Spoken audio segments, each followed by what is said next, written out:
Hello friends, good morning. আর শীতের সকাল মানেই তো দেখো, শীতকালের সকাল ফুলকপি দিয়ে মাছ দিয়ে ঝোল টানতে দারুণ কালার এসছে।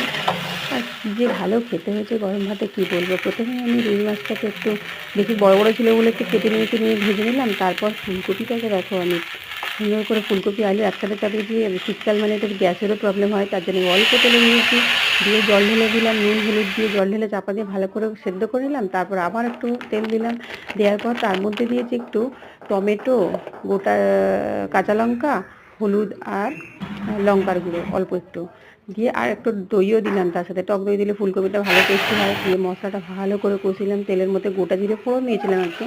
দিয়ে তারপর আমি ফুলকপি আলু একসাথে সব মাছ সমেত ভেজে রাখা মাছ দিয়ে দিলাম।